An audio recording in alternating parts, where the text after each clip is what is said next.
Hello everyone, welcome you all again in my channel Vaishali Tarun Soni. Today I am going to discuss figures of speech. When I am talking about figure of speech, this is an important topic asked in your comparative examination, especially your TGT and PGT examinations. When I am talking about figure of speech, it's alankar in Hindi. Alankar in Hindi. In order to make your piece of writing more effective, enhance expression and evoke emotions, we are supposed to use a figure of speech. These are actually rhetorical devices, and mostly used for your enhance your expression in the writing form, to make your piece of writing more creative, evoke emotions and somehow put creativity in that. We are supposed to use figures of speech. अलंकार का use करते हैं ताकि तुम्हारी piece of writing जो है, जो भी तुमने लिखा है as author as a poet, वो जो है बहुत ही जो है उसमें एक ऑर्नामेंटल इफेक्ट डाले या रिटोरिकल डिवाइस की तरह वो काम करे. और ये जो है ma'am, these are non literal meaning of something. It you can say non literal meanings को एनहांस करता है, नॉन लिटरल मीनिंग को एक्सप्रेस करता है फिगर्स ऑफ स्पीच. और फिगर ऑफ स्पीच में आपका कहेंगे मेटाफर हो गया, सिमिली हो गया, तुम्हारा हाइपरबली हो गया, पर्सोनिफिकेशन हो गया, सिनेक्टिकी हो गया, पन हो गया. There are so many examples are there. ठीक है, तो today I am going to discuss only the synecdoche and somehow some three other figures of speech I'm going to discuss that is mostly asked in a comparative examination. Firstly, I'm supposed to discuss synecdoche. When I'm talking about synecdoche, what is that? It's a figure of speech where a part represent as a whole. जब ma'am किसी एक छोटे से part को दिखाया जाता है और वो पूरे मैं कहूँ पूरे होल को रिप्रेजेंट करता है, होल को रिप्रेजेंट करे कोई पार्ट, कोई एक छोटा सा पार्ट जो है होल को रिप्रेजेंट करे, उसको कहा जाएगा synecdoche. For example, all hands on the deck. अब मैम यहाँ पे हैंड्स का मतलब क्या है? हाथ से है, हाथ से. इसका लिटरल मीनिंग अगर नहीं तो मैं नॉन लिटरल मीनिंग डिस्कस करूँ, फिगर ऑफ स्पीच की डिस्कस करूँ, तो हैंड्स का मतलब यहाँ पे वर्कर्स से है, वर्कर्स से, या मैं कहूँ सेलर से है. जैसे सभी हाथ काम पर लगे हैं, हाथ काम पर लगे हैं, इट मीन्स हाथ रिप्रेजेंट कर रहे हैं किसको? सेलर्स को और वर्कर्स को. अब हाथ जो है एक पार्ट है और ये होल को रिप्रेजेंट कर रहा है, पूरे वर्कर को रिप्रेजेंट कर रहा है. जब मैम पूरा तुम्हारा पार्ट जो है होल को रिप्रेजेंट करे, इसको बोला जाएगा ये पार्ट, ये तुम्हारा फिगर्स ऑफ स्पीच है, synecdoche. One more example I suppose to give. Now there is a thing, the crown will decide the matter. अब ये क्राउन जो है ना मैम, ये पार्ट है और ये रिप्रेजेंट कर रहा है किंग या क्वीन को, या मैं कहूँ राजघराने को डिस्कस कर रहा है. यहाँ पे the crown will decide the matter means ताज फैसला करेगा. अब ताज कौन है? या तो यहाँ पे क्वीन की बात हो रही है या फिर किंग की बात हो रही है. ठीक है, क्राउन जो है एक पार्ट है, जबकि किंग और क्वीन क्या है? As a whole it is representing. और मैम सिनेक्डोकी का मतलब होता है जब एक पार्ट जो है होल को रिप्रेजेंट करे, उसको बोलेंगे synecdoche. It's a figure of speech, synecdoche. One more example, and this example is mostly asked in comparative examination. The wheels are waiting outside. अब व्हील का मतलब क्या है? व्हील जो है एक पार्ट है किसका? किसी व्हीकल का, किसी कार का, समझ लो किसी गाड़ी का एक पार्ट है व्हील. और लेकिन ma'am the wheel are waiting outside, पहिए बाहर इंतजार कर रहे हैं. अब पहिया क्या है? गाड़ी को रिप्रेजेंट कर रहा है. जब कोई पार्ट होल को रिप्रेजेंट करे तो ये एग्जांपल है किसका? सिनेक्डोकी का. Are you getting my words? Now one more thing I just want to tell you, he owns 100 head of cattle. अब मैम यहाँ पे हेड जो है, wait a minute, I'm going to erase all these things. Now one more thing I just want to tell you, there is a thing, there is an example of that 100 head of cattle. अब ये head जो है ये पूरे के पूरे animal को represent कर रहा है. मान लो हेड का मतलब यहाँ पे क्या है? हेड, सिर, किसके? कैटल की. तो मैम सिर जो है ये पूरे के पूरे एनिमल को रिप्रेजेंट कर रहा है. उसके पास 100 सिर की गायें हैं, मतलब 100 गायें हैं उसके पास. अब हेड जो है, सिर जो है एक पार्ट है और ये पूरे के पूरे एनिमल को रिप्रेजेंट कर रहा है. तो ये क्या कर रहा है? होल को रिप्रेजेंट कर रहा है. जब कोई पार्ट किसी होल को रिप्रेजेंट करे तो वो क्या है? सिनेक्डोकी का एग्जांपल है. Now one more thing is there, America won the gold medal. अब अमेरिका किसी देश की बात नहीं हो रही, अमेरिका के पूरे एथलीट्स या प्लेयर की बात हो रही है.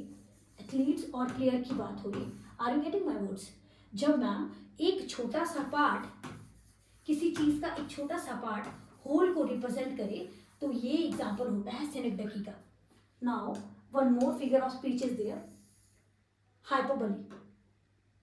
When I'm supposed to discuss hyperbole, it is an exaggeration of something. जब किसी चीज को बढ़ा चढ़ा के हम कहते हैं, जब भी we are supposed to exaggerate something to put emphasis or effect on writing. अतिशयोक्ति अलंकार, हाइपरबली को इंग्लिश में बोलेंगे, हिंदी में बोलेंगे अतिशयोक्ति अलंकार. जब हम किसी बात को बढ़ा चढ़ा कर कहते हैं उसको बोलेंगे hyperbole. Hyperbole is an exaggeration used for emphasis or effect, not meant to be taken literally. Literal meaning नहीं होता. मैंने पहले कहा figure of speech एक rhetorical device है and it conveys a non-literal meaning. Non-literal meaning को discuss करता है. जैसे मैंने कहा I am so hungry, I could eat a horse. मैं इतना भूखा हूँ कि पूरा पहाड़ खा जाऊँ, पूरा जानवर खा जाऊँ. Somehow we are not supposed to take कि पूरा का पूरा कोई पहाड़ खा जाए, पूरा का पूरा कोई जानवर खा जाए. Somehow यहाँ पे intensity बताई गई है भूख की. To put more emphasis on their saying, whatever they are saying, whatever they are speaking, they are supposed to put emphasis on that. वो बढ़ा चढ़ाकर उस चीज को कहेंगे मैं बहुत भूखा हूँ, इसका मतलब मैं बहुत भूखा हूँ, तो मैं इतना भूखा हूँ कि पूरा पहाड़ खा सकता हूँ. Here this is an example of, you can say, hyperbole. Now one more thing is there, she cried a river of tears. अब उसने आंसुओं का दरिया बहा दिया. अब रोई है, बहुत ज़्यादा रोया है कोई, तो उसके लिए दरिया थोड़ी बहा देंगे. Are you getting? आप किसी सिचुएशन को एग्जैजरेट करके उसको उसमें और ज़्यादा इफेक्ट डालने के लिए, या मैं कहूँ जो एम्फेसिस डालने के लिए, आप जब जिन शब्दों का यूज़ करते हैं उसको बोलेंगे hyperbole. Now one more thing is there, it took me forever to finish the homework. मुझे होमवर्क खत्म करने में युग लग जाएंगे. अब युग तो सदियाँ तो नहीं लग जाएंगी ना होमवर्क करने में, खत्म करने में. ये क्या है? एक किसी स्टेटमेंट को एग्जैजरेट करके बताया गया है. मुझे होमवर्क खत्म करने में युग लग जाएगा. It took me forever to finish the homework. तो somehow it's a situation, somehow in order to put more emphasis or effect on the writing, we are supposed to use अतिशयोक्ति अलंकार, or you can say hyperbole. Now one more example, the bag weighs a ton. अब कोई bag बहुत भारी है तो हम कहेंगे this bag weighs a ton, मतलब इतना भारी एक टन के बराबर है. somehow we are exaggerating the situation or somehow that thing. He runs faster than the wind. वो हवा से भी तेज दौड़ता है. हवा से तेज तो नहीं दौड़ सकता, मतलब बहुत तेज दौड़ता है. इसका मतलब क्या है? वो बहुत तेज दौड़ता है. In order to put more emphasis, more effect on that there piece of writing, they are suppose to take hyperbole. और हाइपरबली किसका एग्जाम्पल है? हाइपरबली बोलूँ अतिशयोक्ति अलंकार इन हिंदी. जब आप किसी चीज को बढ़ा चढ़ा कर कहते हैं तो उसको बोला जाता है hyperbole. Now one more thing is there, metaphor. There another figure of speech is there, metaphor. When I'm talking about metaphor, metaphor क्या है? जब आप किसी एक वस्तु की तुलना दूसरी वस्तु से करते हो और आप like और as जैसे शब्द नहीं लगाते. आप तुलना करने के लिए ना तो like और ना ही as जैसे शब्द लगाते हो, और हिंदी में इसको कहते हैं रूपक अलंकार. रूपक अलंकार. अब मेटाफर रूपक अलंकार है. For example I am suppose to give you one example of that. Wait a minute, मैं एक एग्जाम्पल दे रही हूँ आपको. जैसे मैंने कहा this wall is as white as snow. ठीक है, तो मैंने एज वर्ड का यूज किया, वॉल को कंपेयर किया, मैंने कंपैरिजन किया वॉल का किसके साथ? स्नो के साथ. कि वॉल इतनी सफेद है जितनी की स्नो. Are you getting? तो मैंने लाइक और एज वर्ड का जब यूज करूंगी तो इसको मैं बोलूंगी सिमिली. ये भी एक फिगर ऑफ स्पीच है. अब सिमिली में क्या होता है? तुम्हारे लाइक और एज शब्द का यूज किया जाता है तुलना में. ठीक है, अब मेटाफर भी कंपैरिजन करता है दो चीजों के बीच में. अब मैं इसी सेंटेंस को लिखूंगी, this wall is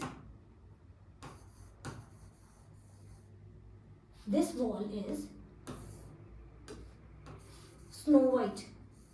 this wall is snow white. मैंने वॉल को स्नो के साथ ही कंपेयर किया, लेकिन मैंने एज और लाइक शब्द का यूज नहीं किया कंपैरिजन में, तो इसको मैं बोलूंगी रूपक अलंकार. मैंने डायरेक्ट कंपैरिजन किया. This wall is snow white, this wall is snow white. जबकि सिमिली में मैंने कहा this wall is as white as snow. Are you getting my words? अब मेटाफर में क्या होता है, दो चीजों के बीच में कंपैरिजन किया जाता है, लेकिन लाइक और एज जैसे शब्द नहीं यूज किए जाते. For example, the world is a stage. ये संसार एक रंगमंच है. अब ये वर्ल्ड को मैंने स्टेज के साथ कंपेयर किया. Her voice is music to my ears. अब उसकी आवाज को मैंने किसके साथ कंपेयर किया? म्यूजिक के साथ. Time is a thief. जो टाइम क्या है, एक चोर है. Somehow this is example of metaphor. Metaphor में आप किसी चीज को कंपेयर करते हो दूसरी चीज के साथ विदाउट यूजिंग लाइक और as. Now one more thing is his heart is made of stone. अब हर्ट को स्टोन के साथ कंपेयर किया गया है. Now one more example is there, book are the windows of the soul.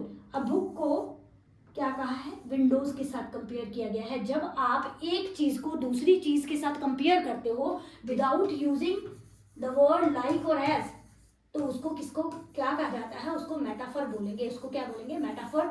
और इसका हिंदी में बोलेंगे दैट इज योर रूपक अलंकार. Is this? Now one more thing I just want to tell you, there is another one figure of speech is there, that is your, you can say, that is your personification. When I am talking about personification, अब personification को हिंदी में कहते हैं मानवीकरण अलंकार. मानवीकरण अलंकार. अब मानवीकरण अलंकार में क्या होता है, जो ह्यूमन क्वालिटीज होती है ना, ह्यूमन क्वालिटी, जो मानवीय गुण होते हैं, वो एनिमल को, ऑब्जेक्ट्स को, अब्स्ट्रैक्ट आइडियाज को दिए जाते हैं. जब आप ह्यूमन क्वालिटी जो है किसी ऑब्जेक्ट को, किसी एनिमल को, किसी एब्स्ट्रैक्ट आइडिया को देते हो, तो उसको बोला जाता है personification. For example, the wind whispered through the tree. अब विंड जो है मैं अगर बोलूँ तो एब्स्ट्रैक्ट आइडियाज देयर समहाउ, है ना. तो उसको विस्पर्ड, फुसफुसाना जो है ये ह्यूमन क्वालिटी है ना. किसी के कान में, अब विंड के तो कोई कान तो होंगे ना, ट्रीज के कोई कान होते हैं समहाउ. तो जब विंड को क्वालिटी देगी विस्परिंग की, हवा पेड़ों के बीच फुसफुसाई, whispered through the trees, this is an example of personification. Now one more example, the stars danced in the sky. अब स्टार जो है इनको क्वालिटी दी गई है डांस. अब जो है नाचना गाना जो है ह्यूमन क्वालिटी है. और जब ये नॉन लिविंग थिंग्स को या किसी ऑब्जेक्ट को या एनिमल को या एब्स्ट्रैक्ट आइडियाज को दी जाए, तो ये एग्जांपल होते हैं पर्सोनिफिकेशन के. Now one more thing I just want to tell, next one is time waits for no one. समय किसी का इंतजार नहीं करता. इंतजार करना ये भी ह्यूमन क्वालिटी है. समय किसी का इंतजार नहीं करता. तो समय क्या है, एक एब्स्ट्रैक्ट आइडिया है. जब किसी एब्स्ट्रैक्ट आइडिया को या किसी ह्यूमन क्वालिटीज, किसी भी ऑब्जेक्ट को, किसी एब्स्ट्रैक्ट आइडियाज को या किसी एनिमल को दे दी जाए, किसी ऑब्जेक्ट को दे दी जाए, तो ये एग्जांपल होते हैं पर्सोनिफिकेशन के. One more example is there, the fire roared with anger. आग गुस्से में दहाड़ उठी. अब गुस्सा किसको आता है, ह्यूमन बीइंग को. Somehow I just want to tell you, तो ये जो फायर को जो क्वालिटी देगी है रोरिंग की, एंगर में, गुस्से में दहाड़ उठना, तो ये एग्जांपल है पर्सोनिफिकेशन का. One more thing is there, the moon smiled at the lovers. चांद प्रेमियों पर मुस्कुराया. अब ये जो है समहाउ मून, मुस्कुराना जो है एक ह्यूमन क्वालिटी है. जब आप किसी नॉन लिविंग थिंग्स को या किसी ऑब्जेक्ट को, या मैं कहूँ तुम्हारे किसी एनिमल को ह्यूमन क्वालिटीज दी जाए, तो ये एग्जांपल होते हैं पर्सोनिफिकेशन के. Now we have discussed synecdoche discuss किया आपसे मैंने. जब आप किसी पार्ट को होल की तरह दर्शाते हो समहाउ. फिर मैंने एग्जांपल आपसे डिस्कस किया हाइपरबोली का. हाइपरबोली में आप एग्जैजरेट करते हो, किसी भी चीज को बढ़ा चढ़ा कर कहते हो, तो हाइपरबोली. देन मेटाफोर मैंने डिस्कस किया, मेटाफोर.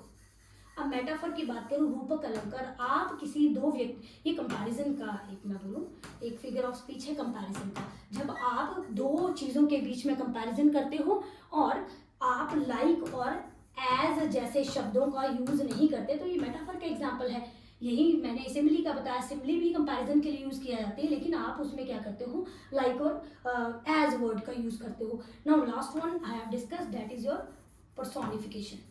अगर मैं पर्सोनिफिकेशन की बात करूं, तो पर्सोनिफिकेशन में आपने क्या किया कि ह्यूमन क्वालिटीज दे दी किसी एनिमल को, किसी ऑब्जेक्ट को या किसी एब्स्ट्रैक्ट आइडियाज को. I hope you like this video. For more such video, you just like, subscribe and share my channel. Thank you and have a wonderful day.